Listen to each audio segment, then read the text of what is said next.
Ang mga gawa ng mga apostol. Unang kabanata. Mahal kong Teofilo, sa aking unang aklat ay isinalaysay ko ang lahat ng ginawa at itinuro ni Jesus buhat sa pasimula hanggang sa araw na siya'y umakyat sa langit. Bago siya umakyat, pinagbilinan niya sa pamamagitan ng Espiritu Santo ang mga apostol na kanyang hinirang. Pagkatapos ng kanyang pagkamatay, maraming ulit siyang nagpakita sa kanila at pinatunayan niyang siya'y talagang buhay. Sa loob ng 40 araw, siya'y nakita nila at nagturo sa kanila ng tungkol sa paghahari ng Diyos. Samantalang siya'y kasama pa nila, pinagbilinan sila ni Jesus. Huwag muna kayong aalis sa Jerusalem. Sa halip, hintayin ninyo roon ang ipinangako ng Ama na sinabi ko na sa inyo. Si Juan ay nagbautismo sa tubig, ngunit di na magtatagal at babautismuhan kayo sa Espiritu Santo.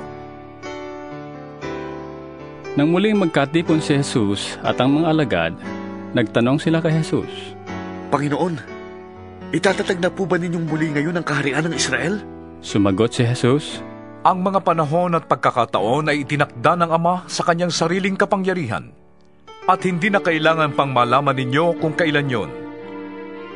Ngunit tatanggap kayo ng kapangyarihan pagbaba sa inyo ng Espiritu Santo, at kayo'y magiging mga saksi ko sa Jerusalem, sa buong Judea at Samaria, at hanggang sa dulo ng daigdig. Pagkasabi nito, si Jesus ay niakyat sa langit habang ang mga alagad ay nakatingin sa kanya, at natakpan siya ng ulap. Habang sila'y nakatitig sa langit, walong ano-ano'y 2 lalaking nakaputi ang lumitaw sa tabi nila. Kayong mga taga-Galilea, Sabi nila, bakit kayo nakatayo rito at nakatingin sa langit? Itong si Jesus na umakyat sa langit ay magbabalik gaya ng nakita niyong pag-akyat niya. Nagbalik sa Jerusalem ang mga apostol buhat sa bundok ng mga Olibo, na halos 1 kilometro ang layo sa lungsod. Pagdating sa bahay na kanilang tinutuluyan, umakyat sila sa silid sa itaas. Sila ay sina Pedro, Juan, Santiago, Andres, Felipe, Tomas, Bartolome, Mateo, si Santiago ang anak ni Alfeo, si Simong Makabayan, at si Judas na anak ni Santiago.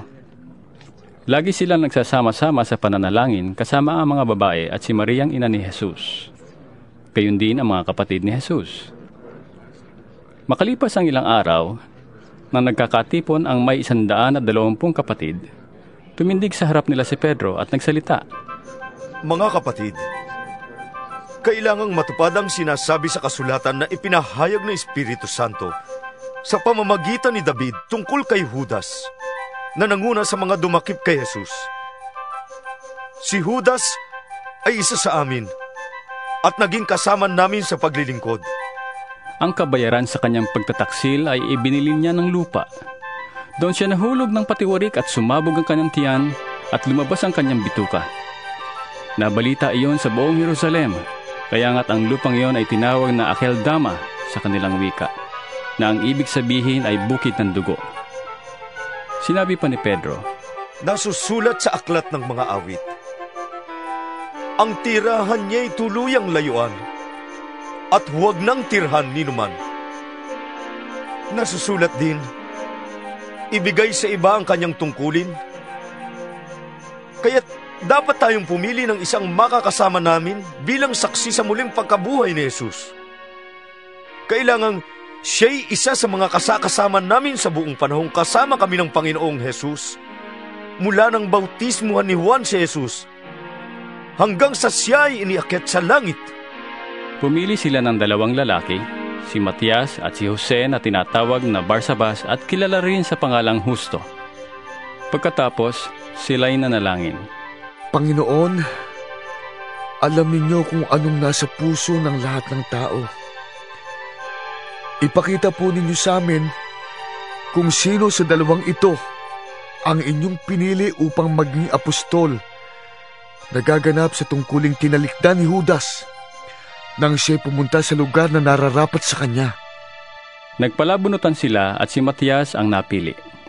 Kaya't siya ang nadagdag sa 11 apostol.